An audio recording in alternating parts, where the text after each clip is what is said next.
Hello friends, स्वागत है आप सबका अपना चैनल केजन क्लासेस 786 पे।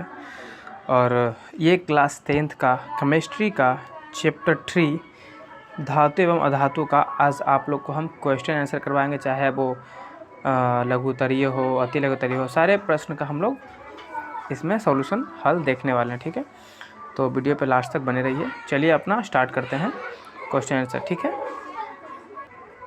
तो ये रहा हमारा पहला सवाल। पहला सवाल कहता है कि निम्नलिखित में किस धातु को केरोसिन में डुबाकर रखते हैं। तो इसका जो हम केरोसिन तेल में डुबाकर रखते हैं उस धातु का नाम है सोडियम। क्या है? सोडियम। अच्छा, सोडियम को बताओ कि केरोसिन तेल में क्यों डुबाकर रखते हैं। क्योंकि सर आपको पता है कि सोडियम का क्रियाशीलता जो होता है वो सबसे ज़्यादा होता है, बहुत ज़्यादा होता है। और ये क्या करता है ना कि केरोसिन तेल के साथ जो है, केरोसिन तेल के साथ ये अभिक्रिया नहीं कर पाता है, इसलिए हम इसको केरोसिन तेल में डुबाकर रखते हैं। अब इसको पानी में क्यों नहीं रखते हैं? क्योंकि ये पानी में अगर इसको डुबा कर रखेंगे तो ये पानी के साथ अभिक्रिया कर लेगा, और ये इसको खुला भी नहीं छोड़ सकते हैं क्योंकि ज़्यादा इसका रिएक्टिविटी ज़्यादा है। कहने का मतलब क्रियाशीलता इसका ज़्यादा है, तो ये वायु से भी रिएक्शन कर जाएगा, इसलिए इसको खुला भी नहीं छोड़ सकते हैं। इसलिए हम इसको क्या करते हैं, सोडियम को केरोसिन तेल में डुबा कर रखते हैं। ठीक है, और सोडियम का परमाणु संख्या इसको जो दर्शाते हैं हम दर्शाते हैं Na से, और इसका परमाणु संख्या होता है 11। ये सब भी पूछता है, इसलिए आपको बता देते हैं, याद रखिएगा। ठीक है जी। और सोडियम ही ऐसा धातु है जो काफ़ी मुलायम होता है, जिसे हम चाकू से भी आसानी से काट सकते हैं, इसको भी साथ में याद रखिएगा। मैग्नीशियम का परमाणु संख्या याद रख लीजिएगा, इसको हम Mg से दिखाते हैं, और ये होता है हमारा 12। कितना होता है? 12। मरकरी जो पारा होता है, और यही एक स्पेशल धातु है जो, ऐसे तो धातु ठोस अवस्था में पाया जाता है, लेकिन धातु जो एक अपवाद में है कि मरकरी, जिसका परमाणु संख्या होता है 80, ये जो है द्रव अवस्था में पाया जाता है। और अगर सबसे कठोर धातु की बात करेगा, सबसे कठोर धातु क्या होता है? टंगस्टन। क्या होता है? टंगस्टन होता है, जिसका परमाणु संख्या होता है 74। इसको याद रखिएगा। आप लोग देखे होंगे पहले जो है पीला वाला बॉल जलता था, तो उसमें जो फिलामेंट बना होता है, उसका तंतु जो होता है बल्ब का, वो टंगस्टन का ही बना होता है। चलिए चलते हैं नेक्स्ट क्वेश्चन की तरफ। इसी तरीके से हम लोग इसको समझ करके पढ़ेंगे। क्वेश्चन नंबर हमारा 2 कहता है कि बॉक्साइट निम्नलिखित में से किस धातु का अयस्क है ना? बॉक्साइट, तो देखिए बॉक्साइट जो है वो, बॉक्साइट एल्युमिनियम का अयस्क है। किसका अयस्क है? एल्युमिनियम का अयस्क है।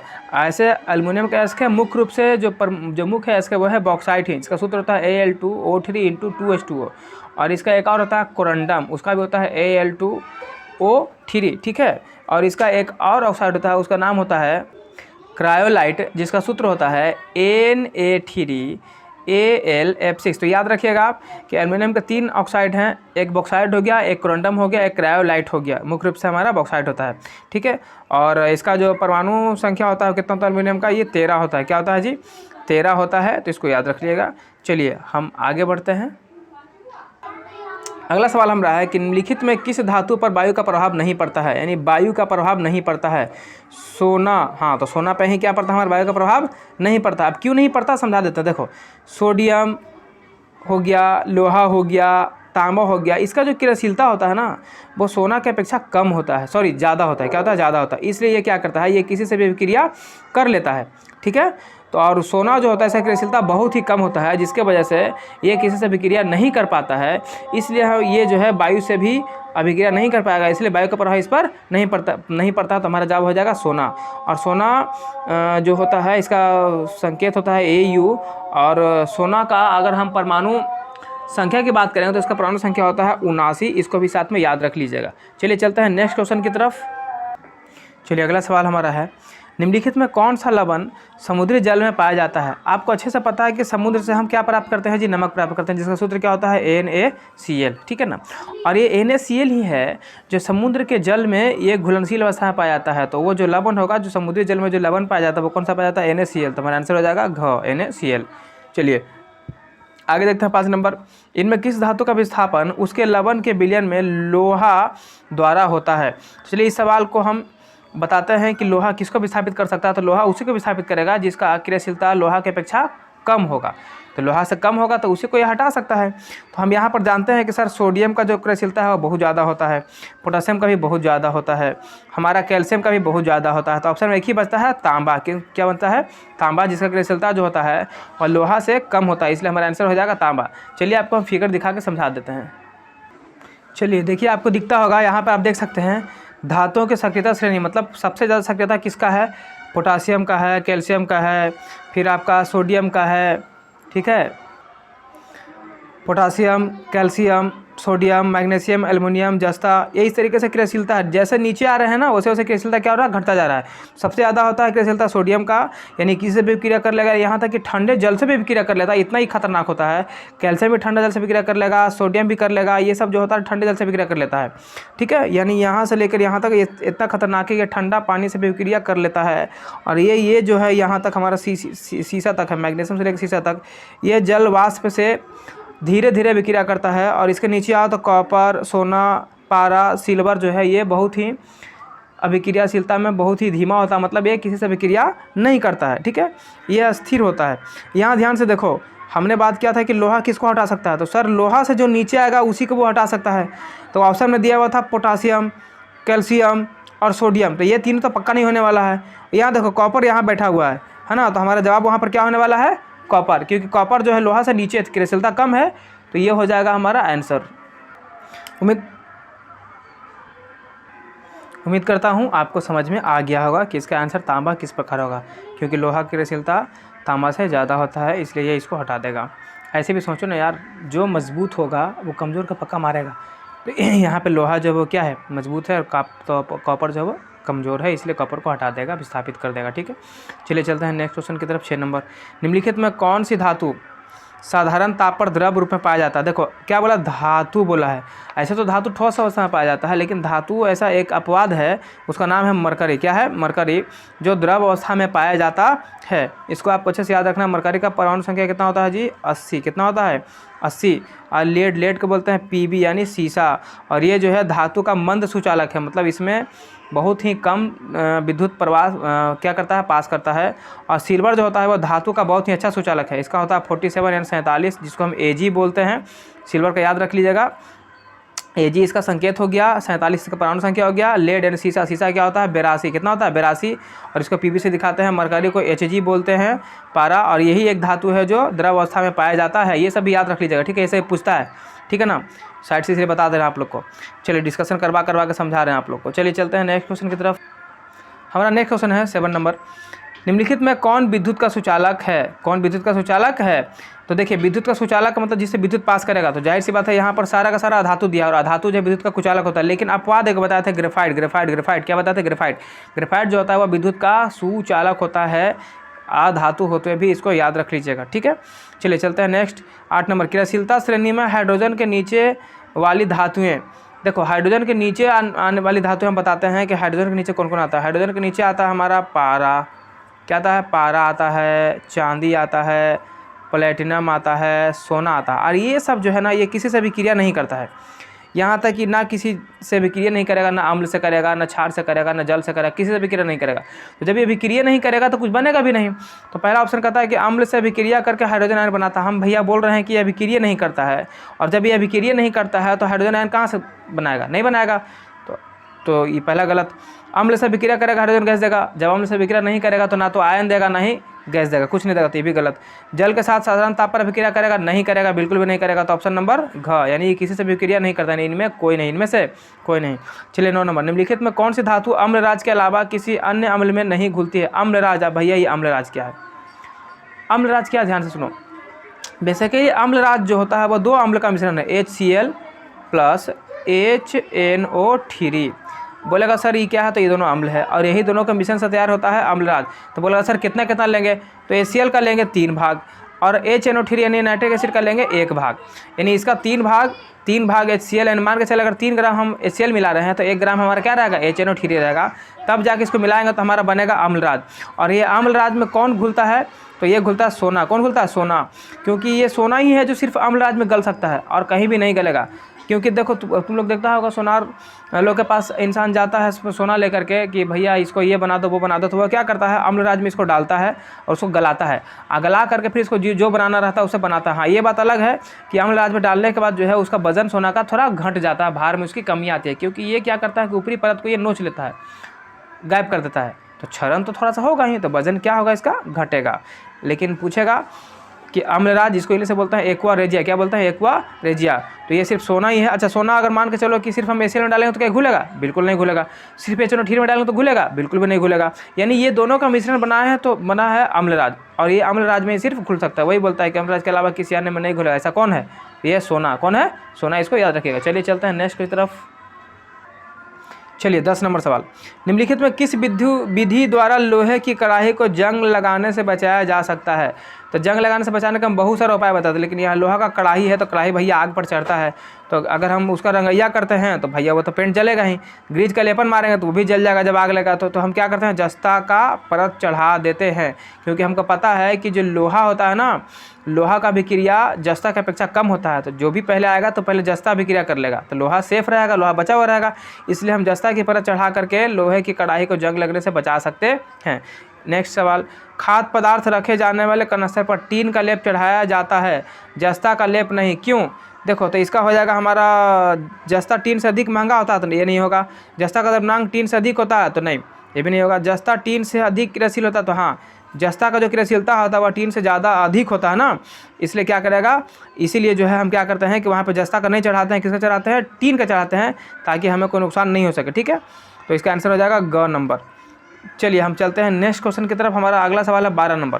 कहता है कि सोडियम और क्लोरीन के बीच अभिक्रिया होने पर क्या होगा? जब सोडियम, यानी सोडियम है और ये क्लोरीन है और दोनों के बीच अभिक्रिया होता है, क्या होगा? हम जानते हैं कि सोडियम धातु है, क्लोरीन अधातु है। धातु इलेक्ट्रॉन को दान करता है और धातु इलेक्ट्रॉन को ग्रहण करता है। इसके अंतिम कक्षा में कितना होगा? 7, 2, 8, 7, क्योंकि परमाणु संख्या 17, 2, 8, 7, अंतिम कक्षा में इसका 7 इलेक्ट्रॉन। इसके अंतिम कक्षा में 2, 8 है, क्योंकि तो इसका होता है 11, तो इसका हो गया 11, यानी कि 1 हो जाएगा। ठीक है जी, कोई दिक्कत नहीं। तो इसके ये को दान करना चाहेगा, क्योंकि हर को चाहता हम अष्टक पूरा करें, तो 1 दान करेगा, तो इसके ऊपर आएगा 1 पॉजिटिव, और इसको अष्टक पूरा करने के लिए 1 चाहिए, तो इसके ऊपर आएगा 1 नेगेटिव। जो लेता है उसके ऊपर नेगेटिव, जो देता है उसके ऊपर पॉजिटिव, यानी एक ऊपर नेगेटिव है, एगो पॉजिटिव, यानी एगो दान करने वाला है तो एगो ग्रहण करने वाला है। तो क्या कहता है? सोडियम परमाणु 1 इलेक्ट्रॉन प्राप्त करता है, तो नहीं भैया, ये तो दान करेगा ना, 1 दान करेगा, तो ये गलत।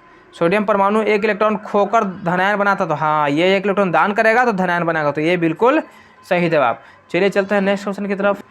आगे पढ़ने से पहले बता देना चाहते हैं कि जो लोग चैनल पर नए हैं प्लीज़ चैनल को सब्सक्राइब कर लीजिए, दोस्तों में शेयर करना बिल्कुल भी नहीं भूलें। आप लोग के लिए मेहनत कर रहे हो तो आप लोग का फ़र्ज़ बनता है कि थोड़ा सर को सपोर्ट करें। ठीक है, चलिए अगला सवाल है, निम्नलिखित में कौन 2 इलेक्ट्रॉन खोकर आर्गन जैसा अस्थायी इलेक्ट्रॉनिक विन्यास प्राप्त करेगा? मतलब आर्गन के जैसा। आर्गन का क्या होता है भैया? आर्गन परमाणु संख्या होता है 18। इसका इलेक्ट्रॉनिक विन्यास लिखो तो 2, 8, 8, चूँकि अंतिम कक्षा में 18 तक रख सकते हैं, तो 2, 8, 10, 8, 18, अंतिम में कितना है? 18, यानी इसके जैसा ही हमारा होना चाहिए जो 2 इलेक्ट्रॉन खोकर आएगा। तो हम देखते हैं मैग्नीशियम होता है 12, तो इसका लिखेंगे 2, 8, 2, और कैल्शियम का होता है 20, 2, 8, 8, 2। ठीक है, अब यहाँ कहता है कि 2 इलेक्ट्रॉन खोकर आर्गन जैसा अस्थायित्व बना लेगा। तो 2 इलेक्ट्रॉन अगर ये खो देता है तो इसके अंतिम कक्षा में भी 8 हो जाएगा, पर ये आर्गन जैसा कहाँ है?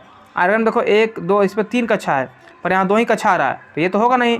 इसको देखो तो अगर ये कैल्शियम 2 इलेक्ट्रॉन खो देता है तो देखो तो ये बिल्कुल ही एकदम आर्गन का जैसा लग रहा है कि नहीं लग रहा है, तो हमारा आंसर हो जाएगा ग नंबर। तो ये कैल्शियम जो होगा वो अपना 2 इलेक्ट्रॉन खो करके आर्गन के जैसा अस्थायी बन जाएगा। अस्थायी का मतलब किसी से भी क्रिया अब नहीं करेगा, फिक्स हो गया, शांत हो गया है।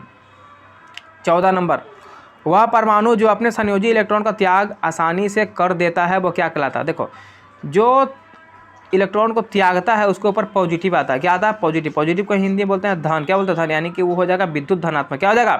यानी जो अपने संयोजी इलेक्ट्रॉन का त्याग करेगा उसको बोलते हैं विद्युत धनात्मक। क्या बोलते हैं? संयोजी इलेक्ट्रॉन समझते हैं आप लोग?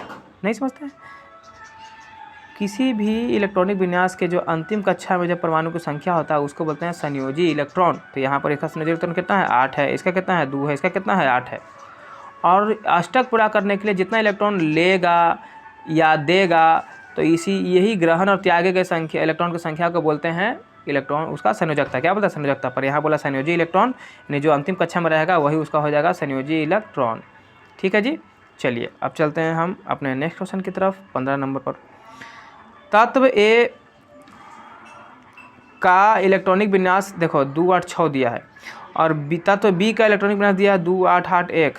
तो ए और बी के संयोग से बने यौगिक की प्रवृत्ति क्या होगी, यानी कि इसका प्रवृत्ति बताना है। तो देखो तो यहाँ पर अंतिम में 6 है, तो हम बताए थे कि जिस भी कक्षा के अंतिम कक्षा में अगर इलेक्ट्रॉन 1 हो, 2 हो, 3 हो तो वो होगा धातु, और अगर 4, 5, 6, 7, 8 होगा तो होगा अधातु। तो यहाँ 6 है तो ये क्या हो गया अधातु है, और यहाँ 1 है तो क्या होगा धातु, यानी 1 है धातु और 1 है अधातु। और धातु और धातु के बीच में जो बॉन्ड बनता है हम बताए थे वो बनता है आयनिक बंधन। क्या बनता है, आयनिक बंधन। और आयनिक बंधन आयनिक यौगिकों के बीच बनता है। तो यहाँ आयनिक बंधन बन रहा है तो कैसा यौगिक होगा, तो भैया आयनिक यौगिक होगा। कैसा होगा, आयनिक। और अगर अधातु अधातु होता तो बनता सहसंयोजक बंधन, सहसंयोजक बंधन। और आयनिक बंधन का ही दूसरा नाम होता है वैद्युत संयोजक बंधन। तो चलते हैं अपने नेक्स्ट क्वेश्चन की तरफ। 16 नंबर का था हमारा कि निम्नलिखित में कौन जो है आयनिक यौगिक है। तो चेक करो ना, आयनिक यौगिक किसकी बनता है, धातु और अधातु के बीच। देखो हाइड्रोजन अधातु, कार्बन अधातु, तो देखो अधातु अधातु है तो ये तो भैया सहसंयोजक बनेगा, तो होगा नहीं। कार्बन अधातु, क्लोरीन अधातु, तो अधातु धातु के बीच में नहीं बनता है। हमको चाहिए धातु और अधातु, तो पोटासियम धातु, क्लोरीन अधातु, तो अधातु और धातु के बीच में बनता है आयनिक बंधन। तो हमारा आंसर हो जाएगा ग नंबर, आगे चेक ही नहीं करना है। ठीक है। 17 नंबर, चांदी के चम्मच को लंबे समय तक खुली वायु में छोड़ देने पर उसकी सतह पर सतह जो है काला काला परत जम जाता है। ऐसा किस यौगिक के बनने के कारण ऐसा होता है। इस जो है ना वायुमंडल में सल्फर से अभिक्रिया कर लेता है और बना लेता है Ag2S। इसी की वजह से क्या होता है, सिल्वर सल्फाइड की वजह से ही चांदी पे काला काला परत जम जाता है। और ये सारा पार्ट्स का वीडियो जो है आपको अपलोड कर दिया गया है, जो लोग नहीं देखें उसको एक बार देखिए, है ना, काफ़ी मज़ा आएगा। उसके बाद क्वेश्चन तो आप खुद से ही बना सकते हैं। चलिए फिर भी हम समझाने की आपको कोशिश कर रहे हैं ताकि आपको जितना हो समझा सके, चूँकि क्वेश्चन है, ज़्यादा अगर डीपली घुसेंगे तो फिर वीडियो काफ़ी लंबा हो जाएगा, सो आप लोग समझ सकते हैं। ठीक है। फिर भी हम चाह रहे हैं कि आपको इतना भर बता दें कि दिक्कत नहीं हो, सवाल आप बिना पढ़े हुए भी समझ सकते हैं। 18 नंबर, ए और बी परमाणुओं के संयोग से आयनिक बंधन तब बनता है जब, देखो ए और बी अगर कोई संख्या है और एकरा में आयनिक बंधन बनाना है तो इसके लिए हमको क्या करना पड़ेगा, एक को धातु होना पड़ेगा, एक को अधातु होना पड़ेगा। यानी एक धातु रहेगा एक अधातु रहेगा। हम बताए थे कि एक धातु और एक अधातु के बीच में, यानी धातु और प्लस अधातु मिल करके ही बनाता है आयनिक बंधन। तो ढूंढो, तो ए धातु और बी अधातु हो तो हाँ सही जवाब, यानी एक धातु रहेगा और एक अधातु रहेगा तो हमारा आयनिक बंधन बन जाएगा दोनों मिल करके, ये भी ठीक है, बहुत अच्छा। 19 नंबर, निम्नलिखित में पीतल किसका उदाहरण है। पीतल, भैया पीतल एक मिश्र धातु है। कैसा धातु, मिश्र धातु। मिश्र धातु का मतलब होता है कि जो दो या जो एक या एक से अधिक धातु या धातुओं से मिल के बनता है, उसी को बोलते हैं मिश्र धातु।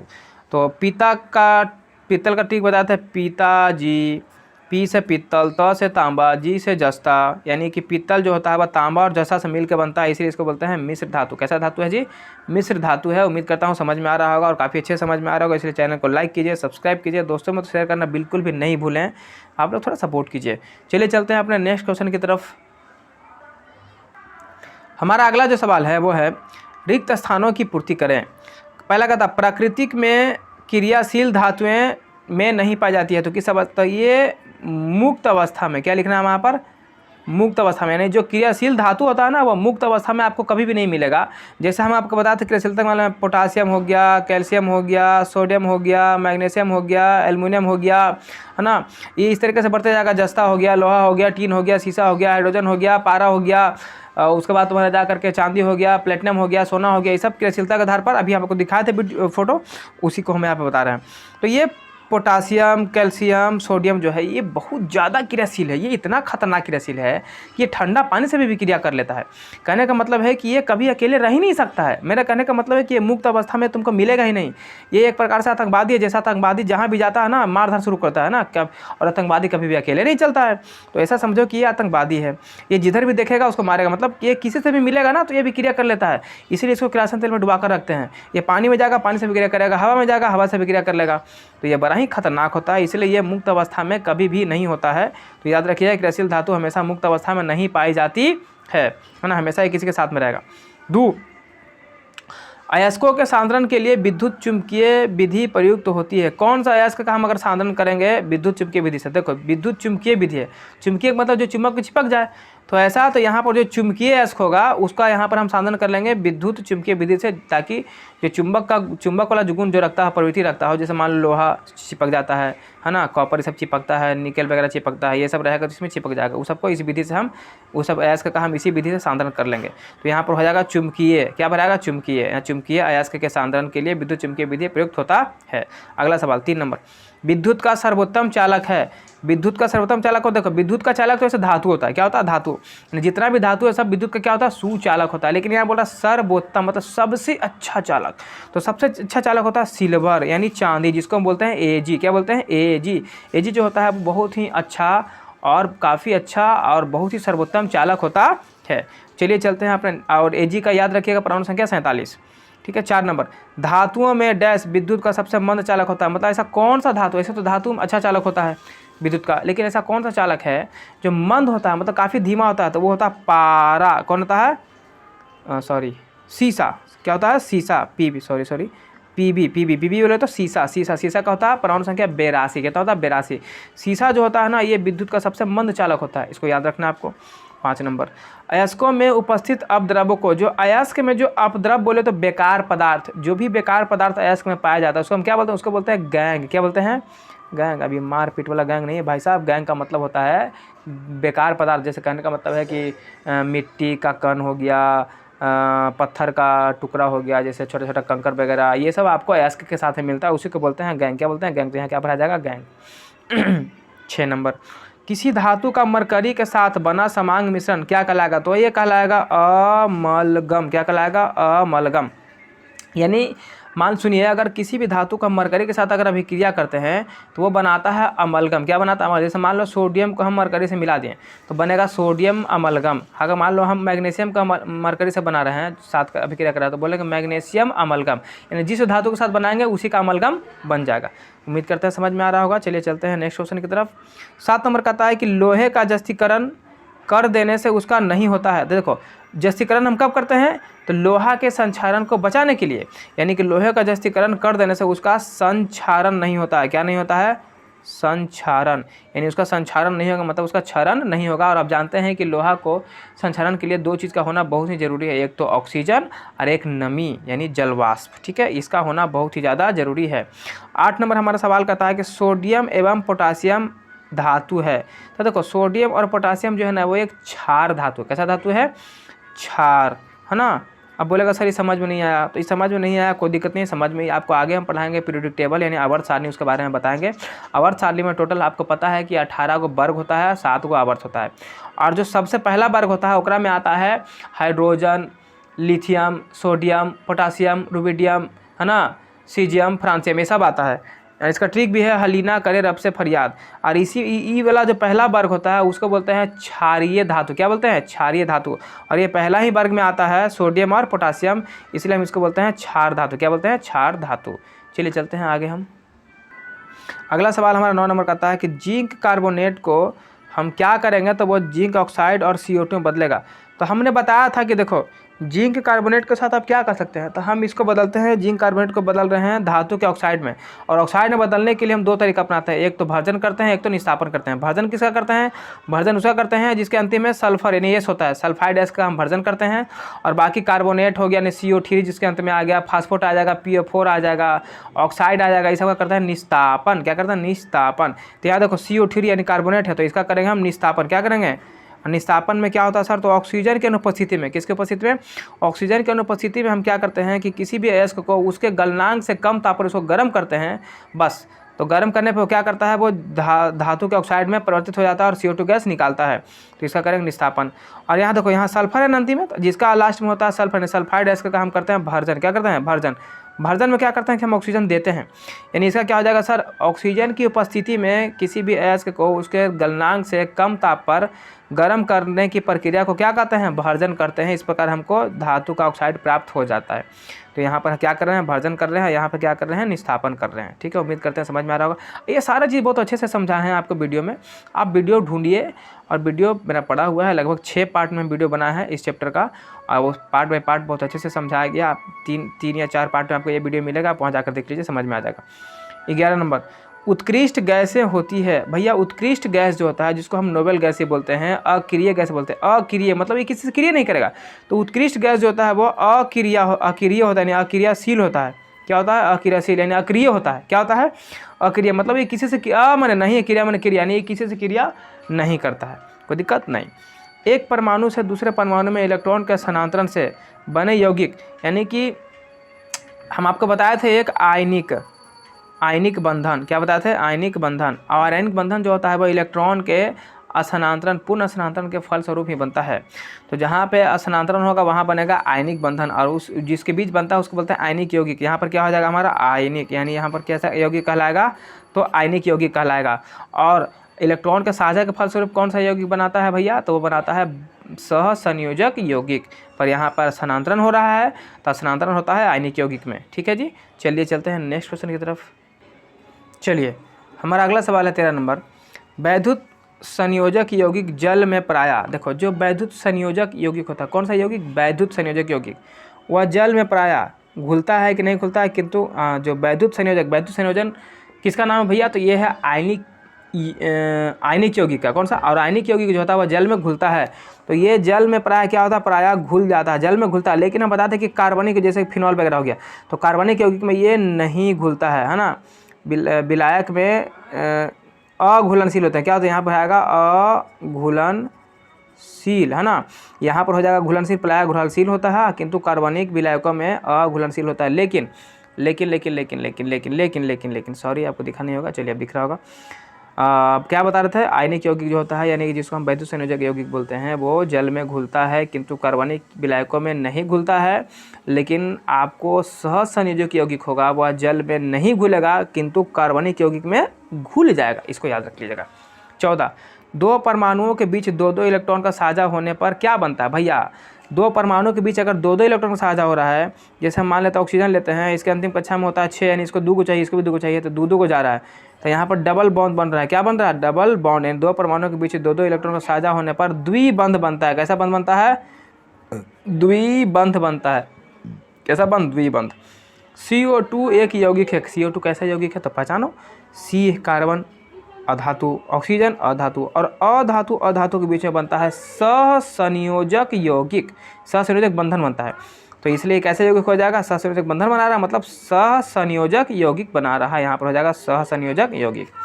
16, क्लोरीन की संयोजकता 1 होती है। बिल्कुल सही जवाब, क्योंकि क्लोरीन के परमाणु में इलेक्ट्रॉन की संख्या उसके निकट उत्कृष्ट गैस आर्गन से कितना कम है?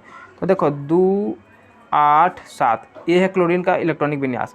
इसके अंतिम कक्षा में 7 है। ये चाहेगा कि हमको अगर ये को मिल जाएगा ना तो हमको अष्टक पूरा हो जाएगा, नहीं 8 पूरा हो जाएगा अंतिम कक्षा में। तो इसको जितना का जरूरत है ना, इसीलिए इसको बोलते हैं संयोजकता। यानी संयोजकता हो गया 1।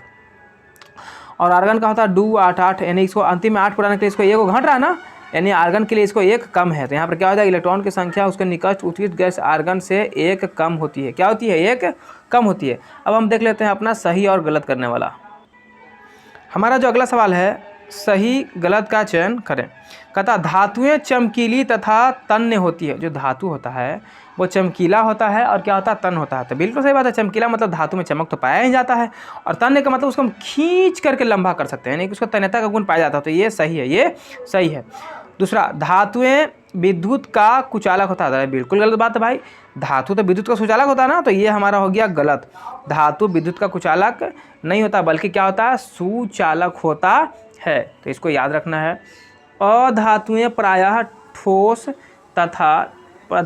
ठोस या गैस के रूप में पाई जाती है। तो हाँ, ये सही बात है।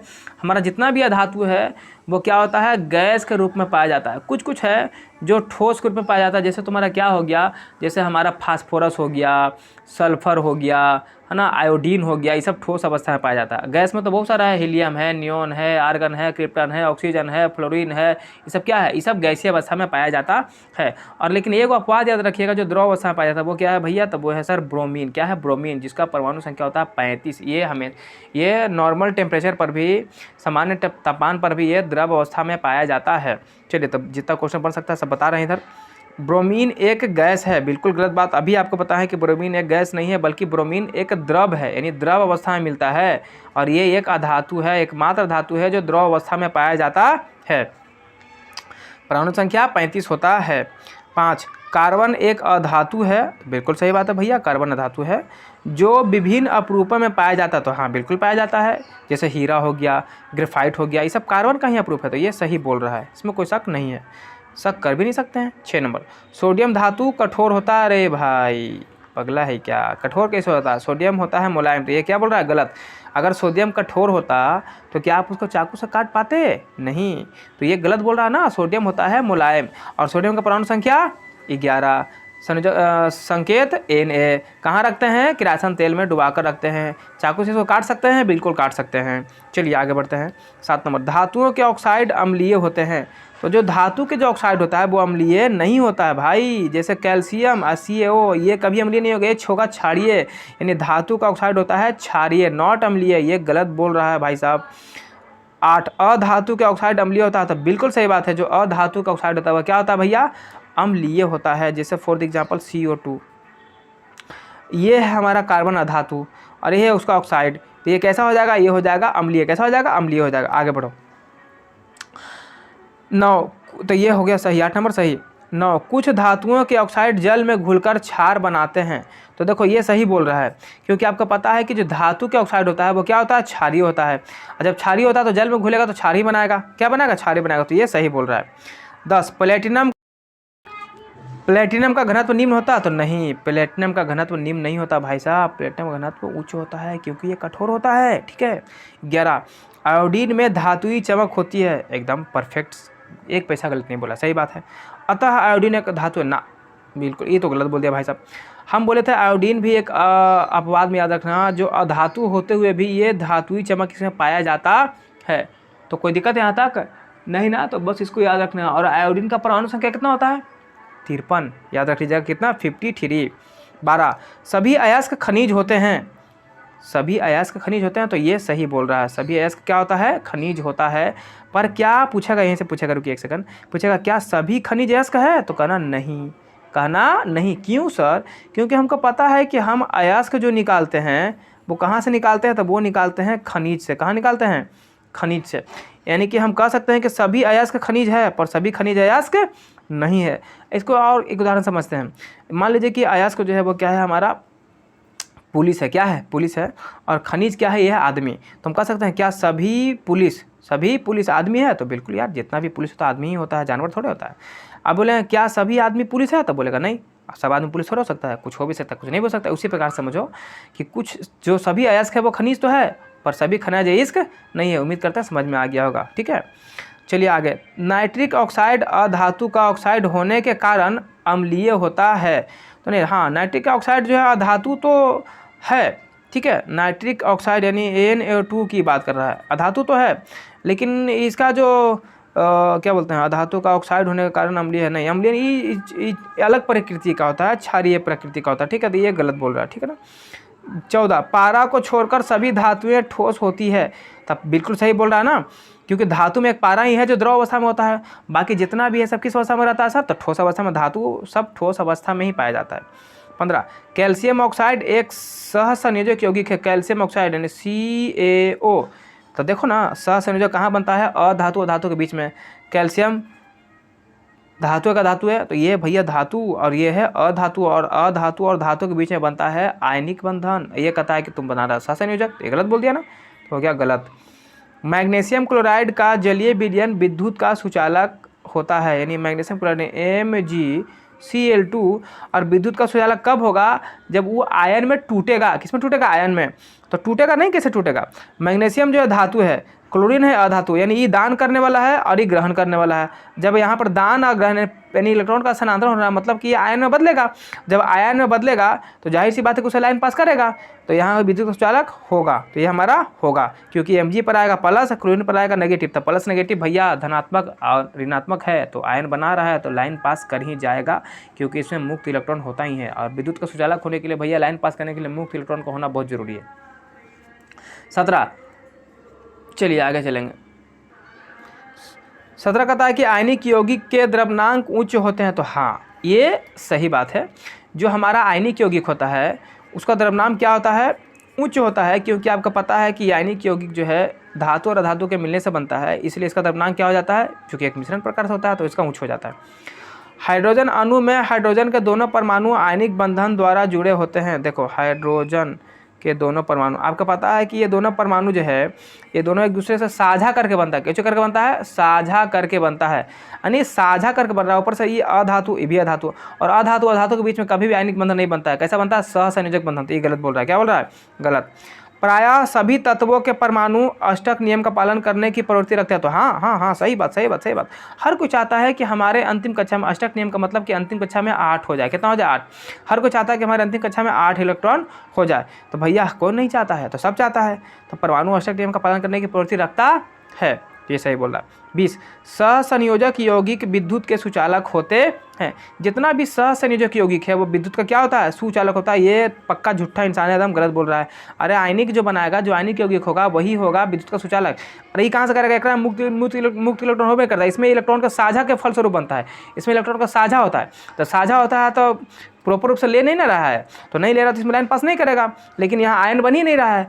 लेकिन आयनिक यौगिक में क्या होता है? आयन बनता है, इसलिए वहाँ पे इलेक्ट्रॉन पास करने, इलेक्ट्रॉन मुक्त अवस्था में होता है। तो इस वजह से हम कह सकते हैं कि वहाँ पे विद्युत का सुचालक हो जाता है, पर ये नहीं होगा। तो सहसंयोजक यौगिक विद्युत का सुचालक नहीं होता, बल्कि कुचालक होता है। कुचालक कुचालक कुचालक। चलो आगे। कॉपर सल्फेट विलयन में लोहे की छड़ डुबाने पर उसकी बाहरी सतह पर तांबा एकत्र हो जाता है। तो हाँ, कॉपर सल्फेट विलयन में अगर आप छड़ डुबा दोगे ना तो ओकरा पर तांबा लटक जाएगा। तो ये सही बोल रहा है।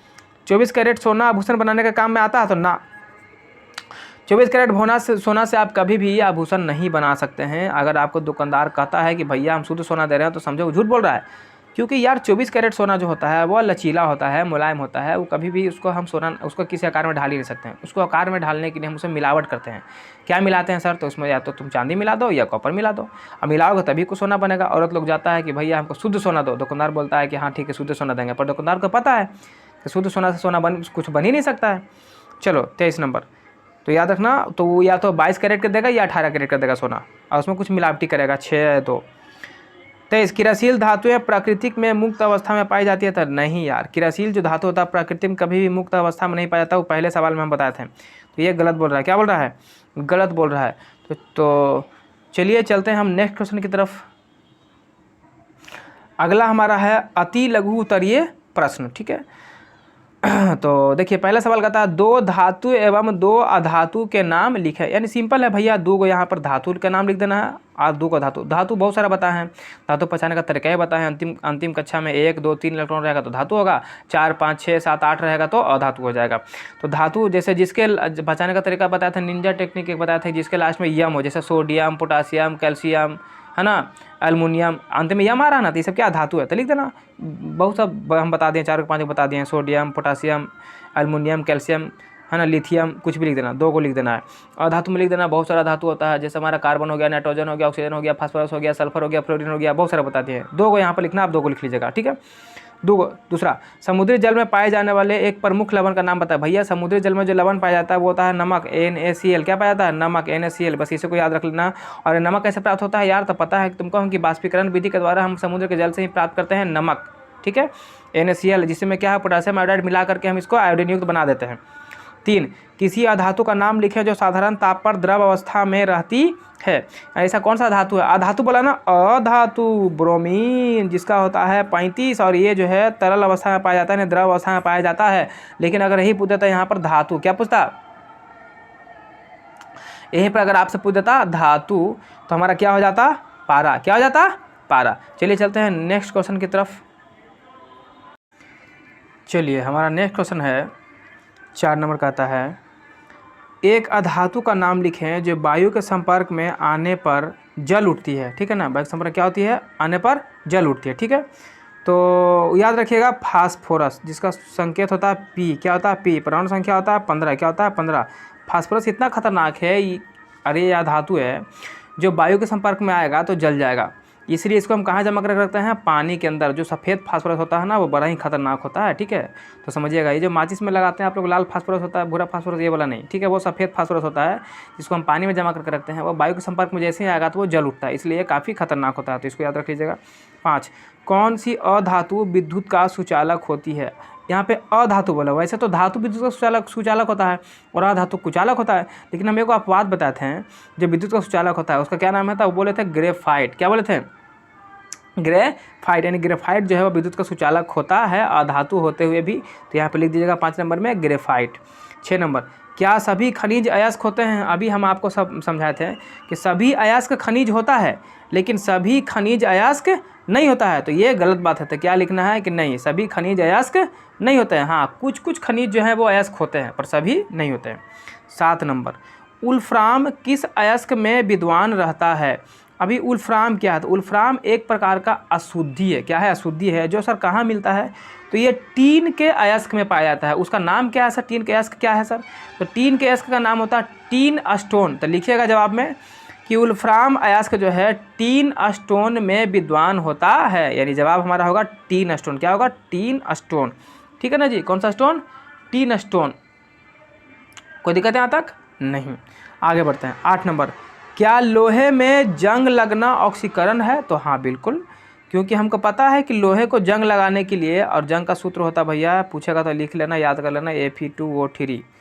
लोहे में जंग लगने के लिए हमको 2 कारक होना बहुत ज़रूरी है। एक तो ऑक्सीजन और एक होता है नमी।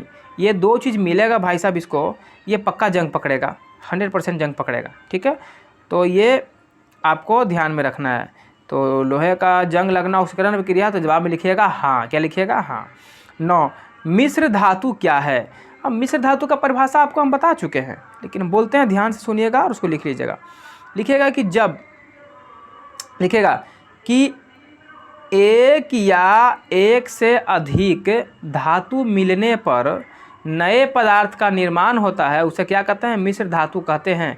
या इसको और दूसरे तरीके से लिख सकते हैं, तो लिखिएगा कि एक या एक से अधिक धातु एवं अधातु मिलने पर नए पदार्थ का निर्माण होता है, जिसे मिश्र धातु कहते हैं। दोनों में से आप कोई भी लिख सकते हैं, कोई दिक्कत नहीं है। जैसे में हमारा पित्तल हो गया, फिर हमारा क्या हो गया, कांस हो गया, फिर हमारा सोल्डर हो गया, ये सब क्या है? ये सब मिश्र धातु है। ठीक है, चलिए आगे बढ़ते हैं। 9 नंबर हो गया। 10 नंबर, अमलगम से आप क्या समझते हैं? यानी अमलगम का बेसिकली यहाँ पर परिभाषा लिखना। तो अभी हम अमलगम समझा रहे थे थोड़ी देर पहले आपको, तो यहाँ पर लिख दीजिएगा।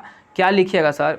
तो लिखना है आपको कि किसी धातु को, किसी, हम बताए थे ना अमलगम को, कि अगर अमलगम को में कोई धातु है उसको पारा के साथ मिला देंगे तो क्या बन जाएगा? उसका अमलगम बन जाएगा। तो लिखिएगा कि किसी धातु को पारा से मिलाने पर अमलगम का निर्माण होता है या अमलगम बनता है। बस इतना ही लिख देना है, आंसर हो जाएगा। 11 नंबर, किस इलेक्ट्रॉनिक विन्यास को प्राप्त कर तत्व अस्थाई बन जाता है? ऐसा कौन सा इलेक्ट्रॉनिक विन्यास है जिसको प्राप्त करके तत्व जो है क्या बन जाता है? अस्थाई बन जाता है। तो तुमको पता है बच्चा लोग कि कोई भी तत्व चाहता है कि हमारे अंतिम कक्षा में 8 इलेक्ट्रॉन हो जाए, यानी हम अष्टक पूरा कर लें, तो 8 इलेक्ट्रॉन हो जाए तो वो क्या हो जाएगा? अस्थाई हो जाएगा। तो ऐसा इलेक्ट्रॉन चाहिए कि जिसके अंतिम कक्षा में, ऐसा इलेक्ट्रॉनिक बिना चाहिए जिसके अंतिम कक्षा में 8 इलेक्ट्रॉन हो जाए, तो वो क्या हो जाएगा? अस्थाई तत्व बन जाएगा। तो जवाब में हमको क्या लिखना है? 11 का जवाब में लिखना है आपको कि अंतिम कक्षा वाले 8 इलेक्ट्रॉन प्राप्त कर अस्थाई बन जाता है। कोई भी तत्व रहेगा तो उसके अंतिम कक्षा में 8 इलेक्ट्रॉन होगा और प्राप्त करेगा और अस्थाई बन जाएगा। ठीक है, चलिए चलते हैं नेक्स्ट क्वेश्चन की तरफ। हमारा जो अगला सवाल है कहता है, सोडियम परमाणु जल के साथ तीव्रता से अभिक्रिया करता है किंतु सोडियम आयन नहीं करता है। पहले समझा देते हैं, फिर आपको हम जवाब भी बता देंगे। देखो, सोडियम परमाणु यानी Na, तुम जानता है कि परमाणु संख्या होता है 11, इलेक्ट्रॉनिक विन्यास लिखो तो 2 8 1, और सोडियम आयन यानी होता है Na पॉजिटिव, यानी एगो घट गया तब ना एगो प्लस चढ़ रहा था, मतलब हो गया 10, तो हो गया इसका इलेक्ट्रॉनिक विन्यास 2 और 8। अब यहाँ ध्यान से समझना, तुम लोग ध्यान से समझना। आपको दिख रहा होगा, शायद नहीं दिख रहा, तो हम यहाँ नहीं दिख रहा है तो यहाँ पे दिख रहा होगा, यहाँ पे लिख देता। ठीक है, Na का हम बताएं कि 2 8 1, और Na पॉजिटिव सोडियम आयन का बताएं 2 है और 8 है। ठीक है, देखो जब भी किसी के अंतिम में 1 हो, 2 हो, 3 हो तो धातु कहलाता ही है, और वो हर कोई चाहता है कि हमारे अंतिम में 8 इलेक्ट्रॉन हो जाए। कितना हो जाए? 8। और जब वो 8 होता है ना तब वो अस्थाई हो जाता है, मतलब किसी से अभिक्रिया नहीं करता है। तो देखो, जब ये परमाणु है सोडियम का, तो इसके अंतिम कक्षा में 1 है, तो ये चाहेगा कि या तो हम 7 ले लें या तो 1 दे दें। तो इसके लिए 1 देना आसान है कि 7 लेना आसान है, तो 1 देना आसान है। ऐसे भी धातु जो है दान करता है, तो ये दान करेगा। जैसे ये दान करने के लिए क्या करेगा? किसी से अभिक्रिया करेगा। इसीलिए जो है ये क्या करता है? अभिक्रिया तेजी से किसी के साथ भी कर लेता है। क्यों? ताकि अंतिम कक्षा में 8 इलेक्ट्रॉन प्राप्त कर ले और अस्थाई बन जाए। लेकिन सोडियम आयन जो है पहले ही से क्रम में 8 बैठल है, तो पहले ही से 8 को लेकर बैठल, तो क्या छटपटाएगा? ये तो शांति से पढ़ रहेगा ना। तो इसलिए क्या करता है कि सोडियम आयन जो किसी से अभिक्रिया नहीं करता है पर सोडियम परमाणु अभिक्रिया करता है। तो जवाब में क्या लिखिएगा बच्चा जी, जवाब में आप लिख लीजिएगा कि सोडियम परमाणु, जवाब में लिखिएगा 12 नंबर का लिखिएगा कि सोडियम परमाणु के अंतिम कक्षा में 8 इलेक्ट्रॉन नहीं होने के कारण वह अस्थायी नहीं होता है, लेकिन सोडियम आयन के अंतिम कक्षा में 8 इलेक्ट्रॉन होने के कारण वह अस्थायी हो जाता है और वह अर्थात वह नियोन यानी नियोन बोले तो Ne जैसा व्यवहार करता है, इसलिए सोडियम आयन अभिक्रिया नहीं करता है। बस जवाब में यही लिख देना है। फिर हम चलते हैं 13 नंबर, 12 बता दिए। आयनिक यौगिक के द्रव्यनांक और क्वथनांक उच्च होते हैं, क्यों? जो आयनिक यौगिक होता है उसका द्रव्यनांक भी उच्च होता है और क्वथनांक, द्रव्यनांक का मतलब गलने वाली बात और क्वथनांक का मतलब खोलने वाली बात, ऐसा उच्च क्यों होता है? तो देखो तुमको पता है कि आयनिक यौगिक जो होता है उसके वो जो है वो बनता है इलेक्ट्रॉन के स्थानांतरण के फलस्वरूप बनता है, ठीक है। और इलेक्ट्रॉन का स्थानांतरण के फलस्वरूप बनता है, इसी वजह से जो है इसका द्रव्यनांक और क्वथनांक जो होता है वो अधिक होता है यानी उच्च होता है। तो लिखना है इसमें जवाब में कि आयनिक यौगिक के बीच इलेक्ट्रॉन के स्थानांतरण के फलस्वरूप आयनिक बंधन का निर्माण होता है, ठीक है। इसलिए आयनिक यौगिक का द्रव्यनांक एवं क्वथनांक क्या होता है? उच्च होता है। बस इतना ही लिख देना है, आपका जवाब हो गया। 14 नंबर, कार्बन टेट्राक्लोराइड से होकर विद्युत धारा क्यों नहीं प्रवाहित की जा सकती है? तो पहले समझिए, कार्बन बोले तो C और क्लोराइड बोले तो Cl, टेट्रा बोले तो 4, यानी कि कार्बन टेट्राक्लोराइड, इससे विद्युत धारा क्यों नहीं प्रवाहित होता है? तो देख लेते हैं कि विद्युत धारा वहीं प्रवाहित होता है जहाँ पे आयनिक बंधन बनता है यानी आयनिक यौगिक में होता है और सहसंयोजक में नहीं होता है। और हम जानते हैं कि आयनिक यौगिक के लिए एगो धातु चाहिए, एगो अधातु चाहिए, और सहसंयोजक के लिए अधातु। तो कार्बन अधातु, क्लोरीन भी अधातु।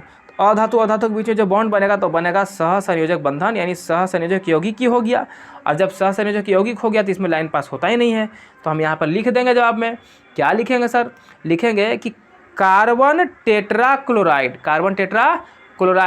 एक सहसंयोजक यौगिक है। कैसे यौगिक है? सहसंयोजक यौगिक है, इसलिए इससे भी धारा प्रवाहित नहीं होता है। बस जवाब में इतना ही लिखना, आपका आंसर हो गया।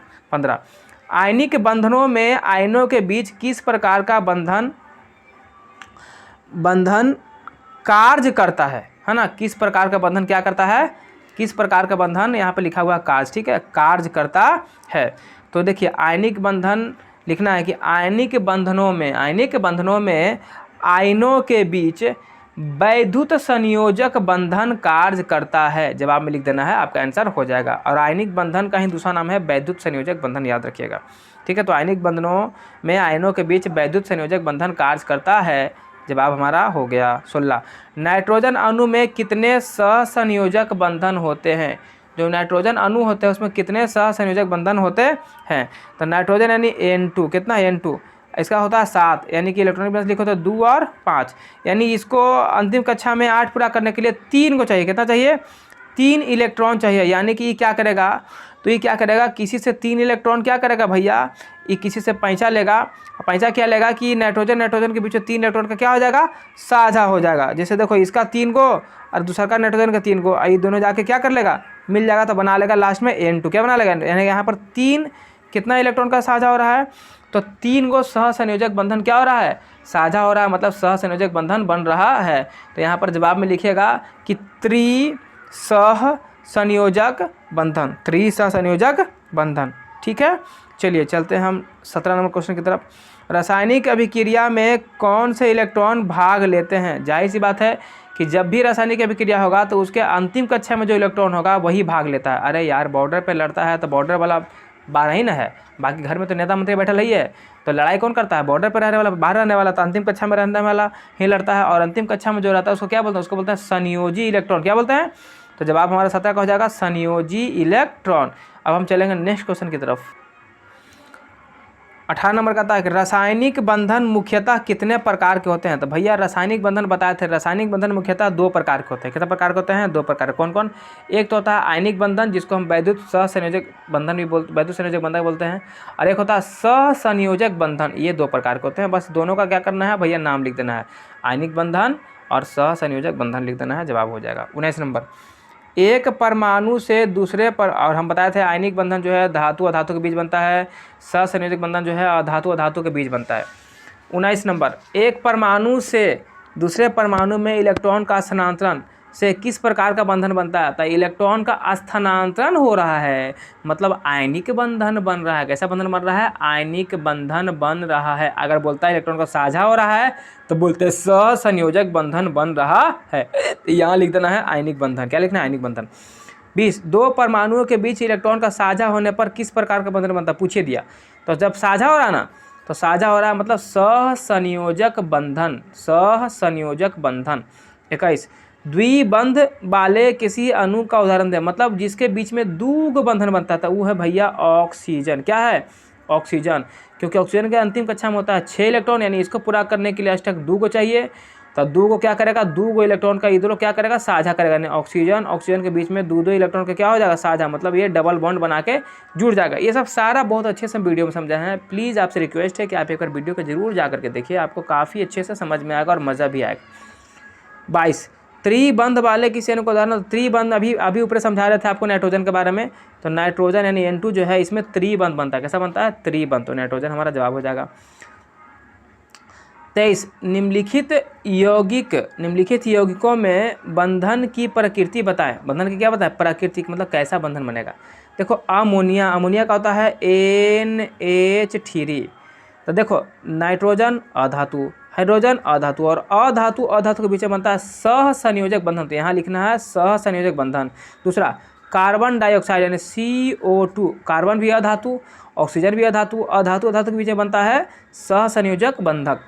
3, सोडियम क्लोराइड, सोडियम मोनोऑक्साइड यानी सोडियम यानी N है और क्या है? O है। क्या है? O है। तो N है, O है, तो सोडियम है धातु और ऑक्सीजन है अधातु, और धातु के बीच में बनता है आयनिक बंधन। कैसा बंधन? आयनिक। यहाँ लिखना है आयनिक बंधन। इसका सहसंयोजक बंधन, और तीसरा का हो जाएगा आयनिक बंधन। चलिए चलते हैं नेक्स्ट क्वेश्चन की तरफ। चलिए चलते हैं अगला। 24, ऑक्सीजन परमाणु के इलेक्ट्रॉनिक विन्यास नियॉन जैसा करने के लिए उसे कितने इलेक्ट्रॉन की आवश्यकता होगी? देखो ऑक्सीजन के हम जानते हैं कि परमाणु संख्या होता है 8, इलेक्ट्रॉनिक विन्यास होता है 2 और 6। कितना होता है? 2 और 6। जगह नहीं है नहीं तो लिख के दिखाता है आपको, 2 और 6। यानी इसको नियॉन जैसा, और नियॉन भैया नियॉन का होता है 10, यानी 10। तो इसको नियॉन का इलेक्ट्रॉनिक विन्यास होता है 2 और 8, यानी इसके अंतिम कक्षा में देखो 8 है। तो ये 6 को 8 बनाने के लिए क्या करना पड़ेगा? भैया ये 2 को ग्रहण करेगा। क्या करेगा? 2 को ग्रहण करेगा, यानी इसको क्या करना पड़ेगा? 2 इलेक्ट्रॉन लेना पड़ेगा। तो यहाँ पर क्या लिखेंगे कि यहाँ पर लिख देना है कि ऑक्सीजन परमाणु को इलेक्ट्रॉनिक विन्यास नियॉन जैसा प्राप्त करने के लिए उसे 2 इलेक्ट्रॉन ग्रहण करना पड़ेगा, यानी 2 इलेक्ट्रॉन की आवश्यकता है। तो यहाँ पर हमारा जवाब हो जाएगा 2। 25, एक तत्व है A, इसका संयोजी सेल में 4 इलेक्ट्रॉन है। संयोजी सेल का मतलब जो सबसे बाहरी वाला सेल है, उसमें 4 इलेक्ट्रॉन है। और दूसरे तत्व है B, जिसका संयोजी सेल में है 7 इलेक्ट्रॉन। A और B के संयोजन से बनने वाले यौगिक विद्युत का कुचालक होगा, यानी जो भी इससे बनेगा वो विद्युत का कुचालक होगा। तो इस यौगिक में बंधन की प्रकृति बताएं और इसके इलेक्ट्रॉनिक विन्यास का संरचना भी लिखें। देखो जाहिर सी बात है कि विद्युत का कुचालक है तो यहीं से तुमको पता चलेगा कि सहसंयोजक बंधन बनेगा। कैसा बनेगा? ज़्यादा पढ़ना ही नहीं है, कुचालक बोल दिया ना तो मतलब सहसंयोजक बंधन। अगर सुचालक बोलता तो आयनिक बंधन। तो यहाँ एक जवाब तो हो गया हमारा सुचालक।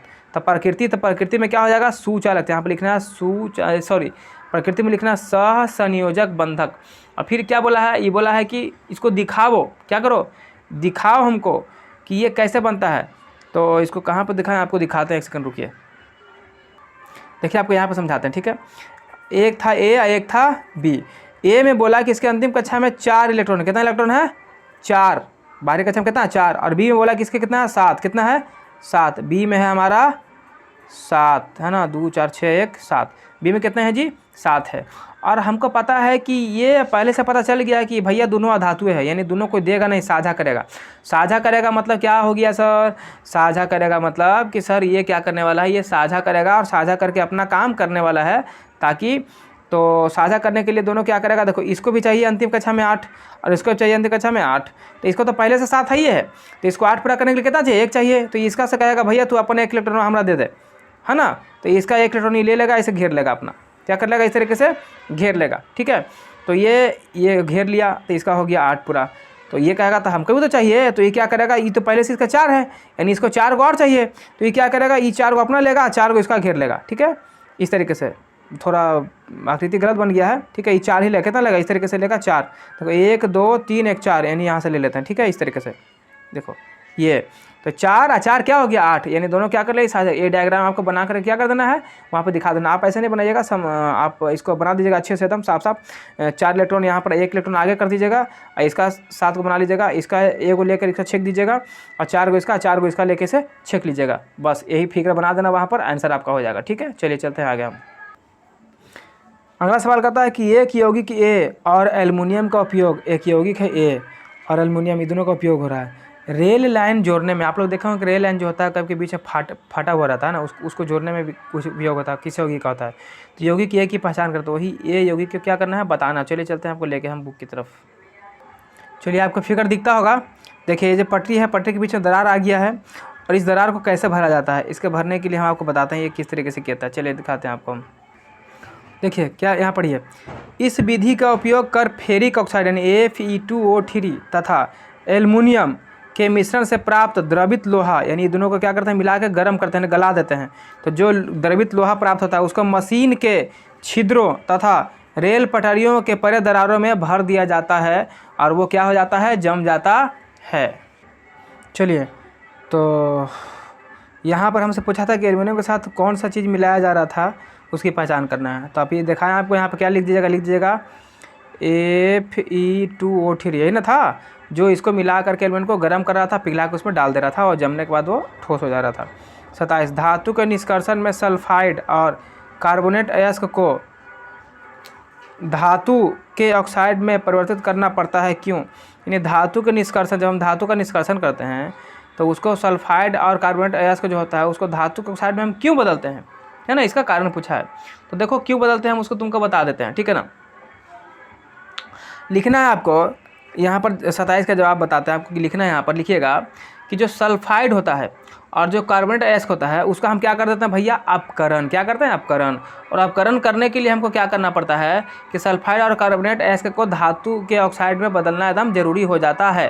तो लिखिएगा कि सल्फाइड और कार्बोनेट अयस्क को अपकरण के द्वारा उससे धातु प्राप्त करने के लिए, क्या प्राप्त करने के लिए, धातु प्राप्त करने के लिए सल्फाइड और कार्बोनेट अयस्क का हम ऑक्साइड में परिवर्तित करते हैं। यानी इसका मेन मुद्दा हमारा यही है कि हम उससे क्या करते हैं, धातु प्राप्त करना चाहते हैं, इसीलिए हम इसको ऑक्साइड में परिवर्तित करते हैं। बस यही लिख देना है। 28 उस मिश्र धातु का नाम लिखें जिसका उपयोग विद्युत तारों के जोड़ने में किया जाता है।